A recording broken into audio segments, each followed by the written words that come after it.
Os eventos extremos já fazem parte da realidade das cidades brasileiras e impõem desafios crescentes à gestão dos recursos hídricos e à infraestrutura urbana.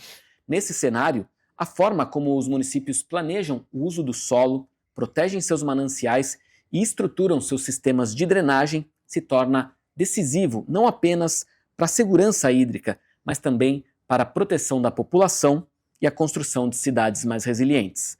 Seja muito bem-vindo, muito bem-vinda. Está começando mais um Diálogos da Água, um programa da TV Água e Saneamento, o canal da sustentabilidade.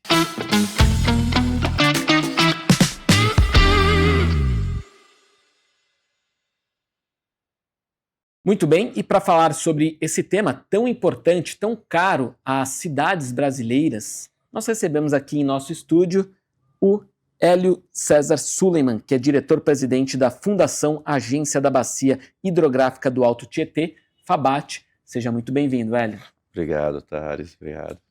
Bom, Hélio, a primeira pergunta que eu queria te fazer é de que forma os eventos extremos impactam as cidades, né? Expõem essas vulnerabilidades das cidades? Bom, podia ter começado com uma pergunta mais fácil, né? Mas vamos lá.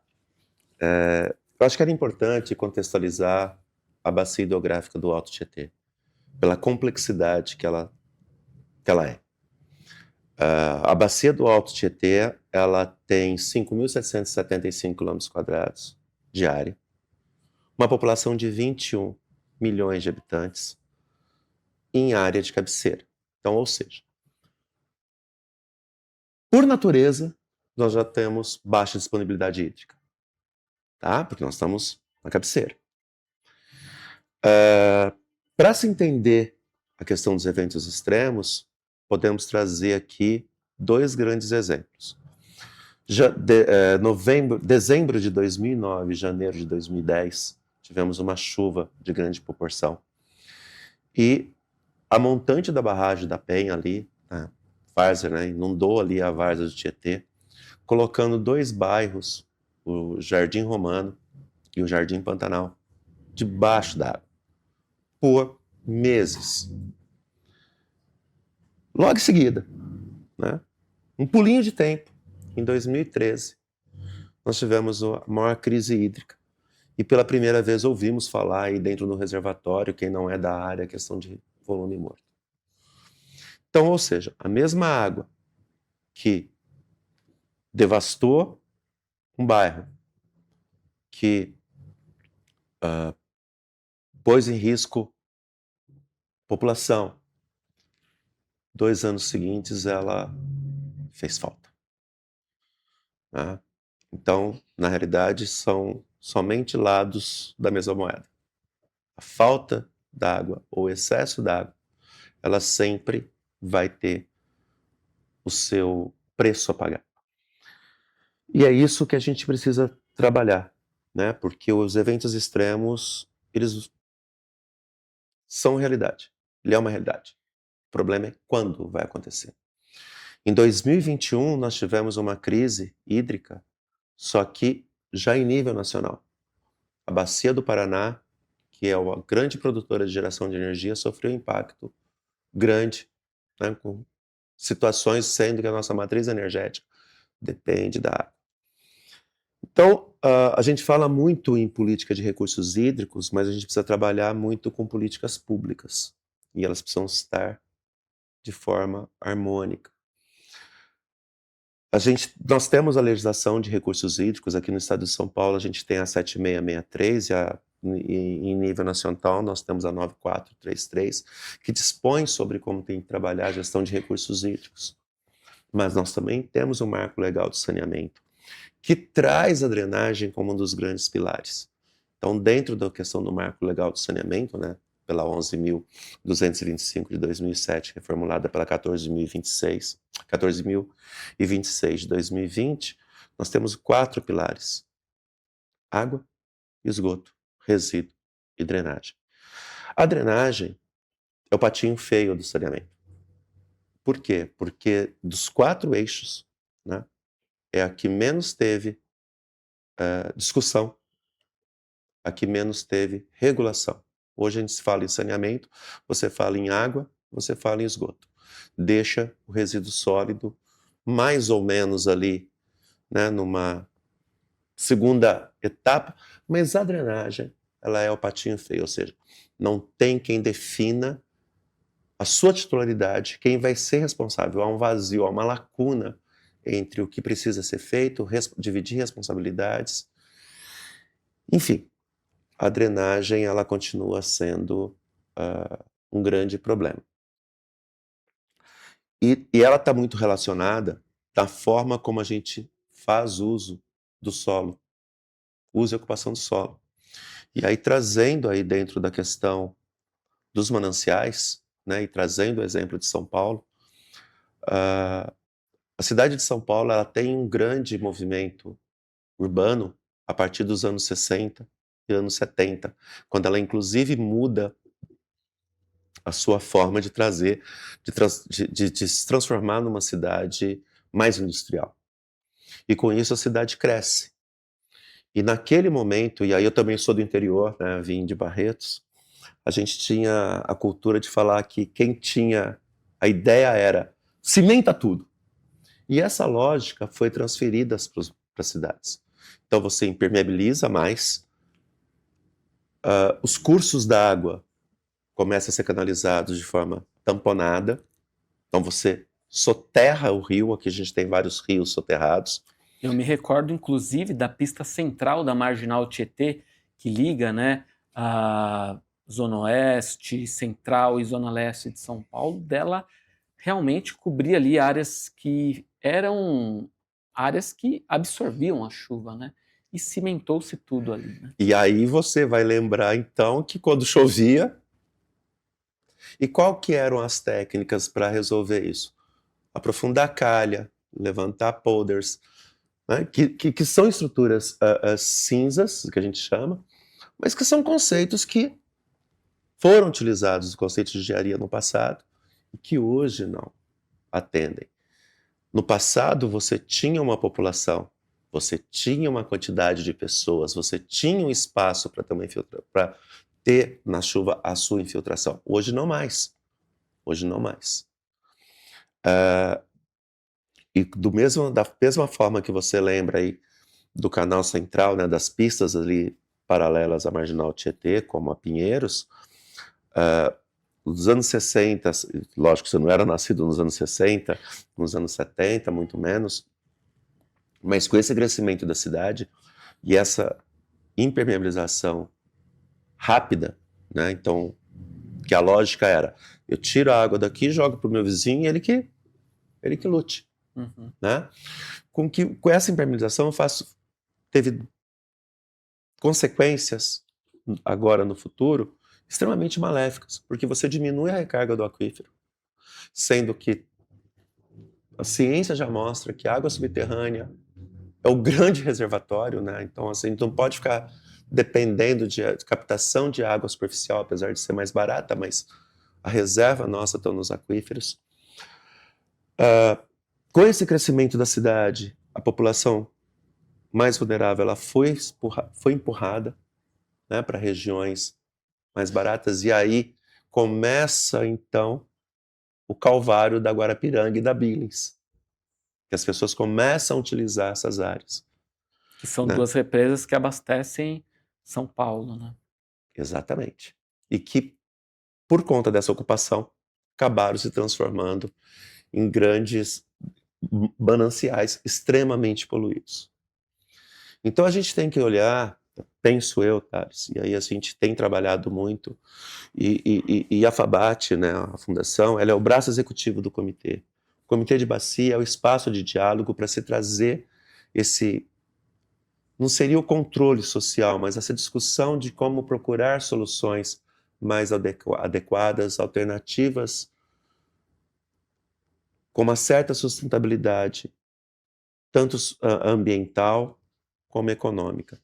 Não se dá para falar mais hoje simplesmente em estruturas cinzas. Quer dizer, a drenagem, de uma maneira geral, ela não escolhe se você vai fazer obras ou se você vai trabalhar com estruturas verdes, né? Com o que a gente chama de soluções baseadas na natureza. A ideia, né, hoje, esses ensinamentos, essas situações que nós vivemos, tem mostrado que o que a gente tem que trabalhar é de maneira compartilhada, de procurar a melhor solução para os problemas que tem apresentados. A lógica, agora, o ano passado, a Agência Nacional de Água e Saneamento Básico, a ANA, lançou uma norma reguladora, a norma número 12, que é um salto aí para o saneamento no pilar drenagem, porque ela define lógicas, define estrutura, define de quem é competência. Então a gente tem um novo olhar aí para a questão da drenagem.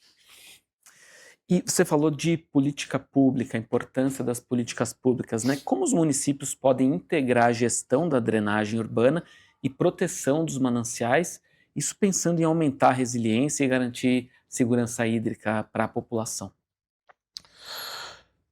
Arcabouço legal a gente tem muito, tá? Nós temos aí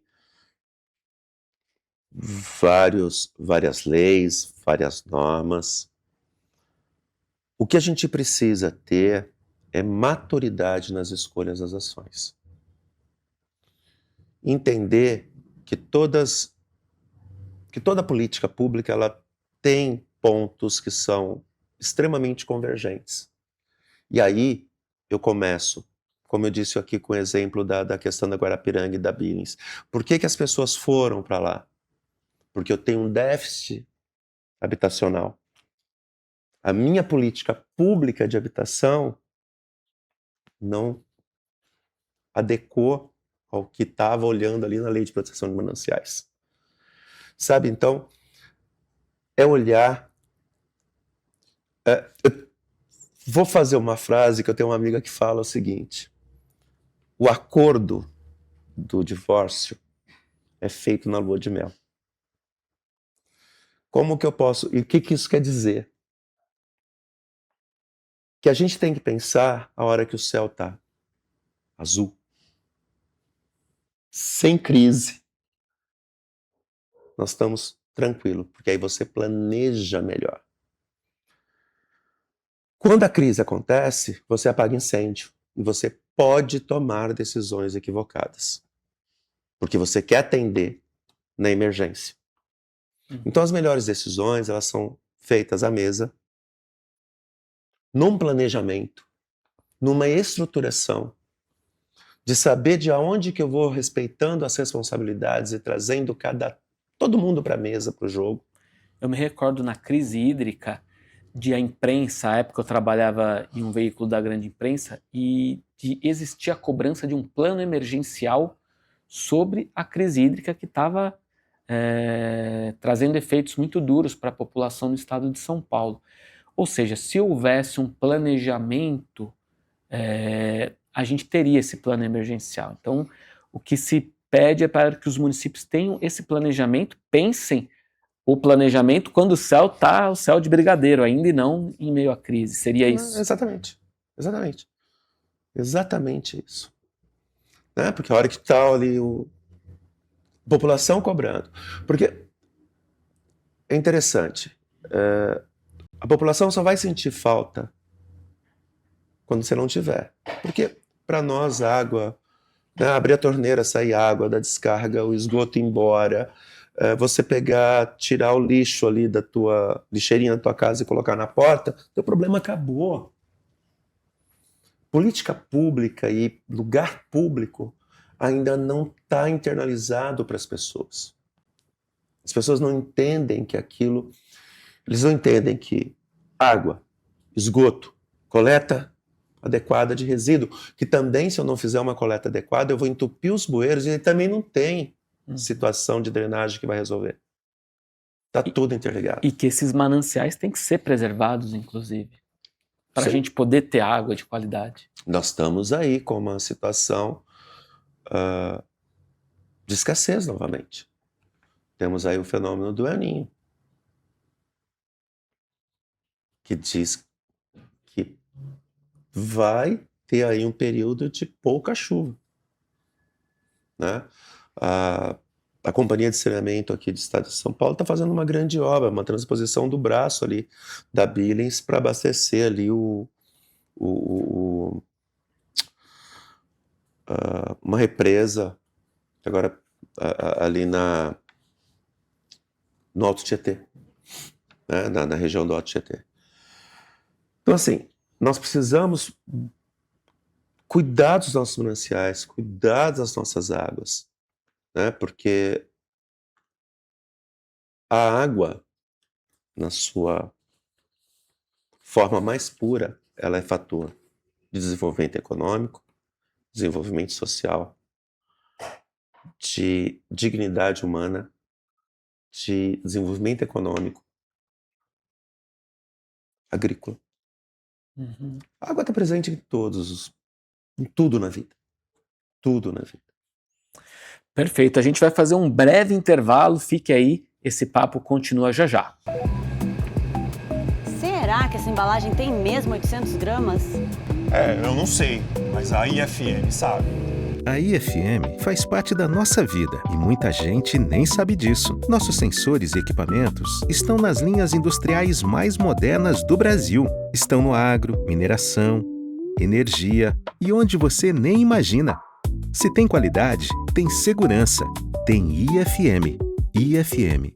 Close to you. Muito bem, estamos de volta. Aproveite também para seguir a TV Água e Saneamento nas redes sociais. Aproveite para se inscrever no nosso canal, ativar o sininho, seguir também a AESABESP e a Sanias Online, tudo isso nas redes sociais. A sua participação fortalece e nos mantém aqui ativos, promovendo esse debate de qualidade para vocês. Vamos continuar então o bate-papo com o diretor-presidente da Fundação Agência da Bacia Hidrográfica do Alto Tietê, Hélio César Suleiman, que está hoje conosco aqui. E a pergunta que eu te faço agora, Hélio, é: na sua avaliação, considerando os desafios das próximas décadas, quais investimentos e políticas públicas deveriam ser priorizados pelos municípios para conciliar a proteção dos mananciais, modernização dos sistemas de drenagem urbana e também a construção de cidades mais resilientes? Primeiro ponto, planejamento. Entender o seu território e planejar de maneira adequada. Esse é o primeiro ponto. Entendendo o seu território e fazendo um planejamento, buscar sustentabilidade econômica e financeira para que você tenha essas estruturas e fazer o engajamento da população. Traduzir, levar para a população de maneira clara, transparente, objetiva e fazer com que a população seja parte, ela esteja engajada, ela seja parte da busca de soluções e não simplesmente parte do problema. Ela tem que fazer parte da solução. Então, fica aí, eu acho que como aprendizado, e a gente tem visto aí a questão do saneamento como um todo, para mim isso é muito claro. Vamos planejar o que nós queremos. Conheça seu território, né? Aquela coisa, né? Conheça-te a ti mesmo. Conheça-te, planeje, trate as suas políticas locais alinhadas com as políticas públicas nível estadual e nível federal, respeitando as suas autonomias, as suas atribuições, enfim, mas que você faça isso de maneira clara, palatável, de fácil comunicação com a sociedade, porque muitas vezes eu tomo uma decisão aqui, mas quem conhece é quem está ali. Então por que não ouvi-lo? Por que não entendê-lo? No começo da nossa conversa, eu disse para você que a lógica da engenharia, eu sou engenheiro civil de formação, era vamos construir tudo, meter concreto em tudo. Isso foi uma lógica. Só que, se eu for fazer uma canalização num córrego, se eu olhar para aquela população, ela vai falar para mim, ó, Não, pode tamponar e tá tudo certo. Se alguém mora ali, conhece a região, por que não ouvi-la? Então, planejamento com todos os seus vieses, ter uma integração não só com o que está na lei, porque o papel pode funcionar muito bem, mas na prática isso não funciona. Se eu não tiver uma estrutura que dê segurança jurídica, financeira e de participação social, não se sustenta. Muito Então bem. fica aí como recado aí, minha opinião. Tá certo. Bom, em nome da TV Água e Saneamento, também da ESABESP, quero te agradecer, Hélio, pela participação, por compartilhar o seu conhecimento aqui conosco. Thales, eu que agradeço aí vocês. Obrigado, você me fez estar bem tranquilo, tirando aqui que eu já estou um pouco transpirado. Imagina. Muito obrigado pela aula aqui. Obrigado. E obrigado a vocês também que acompanharam mais um Diálogos da Água. Lembrando que essa é uma iniciativa da ESABESP. E não esqueça de se inscrever no nosso canal, ativar o sininho para ficar por dentro de todos os nossos conteúdos. Nos vemos em breve. Tchau, tchau.